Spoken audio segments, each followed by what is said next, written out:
उत्तर भारतीयों का महापर्व छठ की शुरुआत 5 नवंबर मंगलवार से नहाय खाए के साथ हुई। 6 नवंबर बुधवार को खरना के बाद उगते और दूसरे दिन 7 नवंबर गुरुवार शाम को डूबते सूर्य को अर्घ्य देने के बाद शुक्रवार की प्रातः उगते सूर्य को अर्घ्य देने के साथ ही पर्व का समापन होगा। इस दौरान शहर के मोती तालाब और नगर के वैनगंगा तट में छठ पर्व को लेकर पूजा अर्चना की गई। ऐसी मान्यता है कि छठ पूजा घर में सुख, समृद्धि और संतान के लिए की जाती है और व्रती की समस्त मनोकामनाएं पूर्ण होती है। लोक आस्था के महापर्व छठ का हिंदू धर्म में अलग महत्व है। यह एकमात्र ऐसा पर्व है जिसमें न केवल उदयाचल सूर्य की पूजा की जाती है, बल्कि अस्त होते हुए सूर्य को भी पूजा जाता है। महापर्व के दौरान हिंदू धर्मावलंबी भगवान सूर्य देव को जल अर्पित कर आराधना करते हैं। बिहार में इस पर्व का खास महत्व है।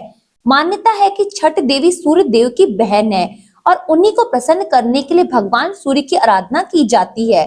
छठ पर्व के तीसरे दिन गुरुवार को डूबते सूर्य को अर्घ्य दिया गया, जिसके बाद अगली सुबह यानी शुक्रवार 8 नवंबर को उगते सूर्य को अर्घ्य के साथ महापर्व का समापन हो जाएगा। गुरुवार को छठ पूजा के तीसरे दिन श्रद्धालु अपराह काल से ही नगर के मोती तालाब परिसर पर पहुंचने लगे थे। पर्व को लेकर श्रद्धालुओं में भक्ति भाव व उत्साह चरम पर दिखा।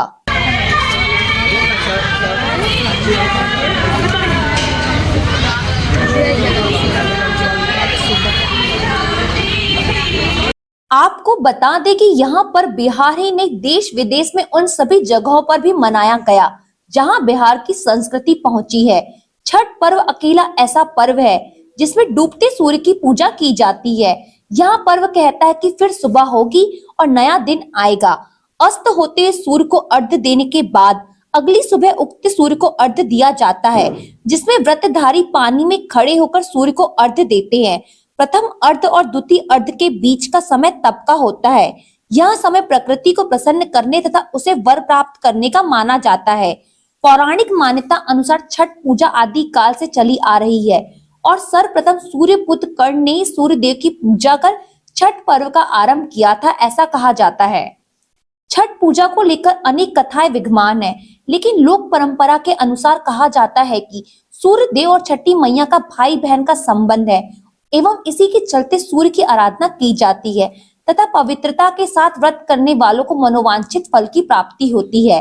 व्रत के विषय में जानकारी देते हुए व्रतधारी आशा तिवारी ने बताया कि यहाँ छठ पर्व की पूजा में सूर्य की पूजा की जाती है और यहाँ 4 दिन का व्रत होता है, जो कि मंगलवार से प्रारंभ हुआ है, जिसके तहत बुधवार को निर्जला उपवास था और घर का शुद्धिकरण करते हुए भगवान सूर्य का पूजन किया जाता है, जिसमें उनके द्वारा घर, परिवार, समाज, देश की सुख समृद्धि के लिए प्रार्थना की गई।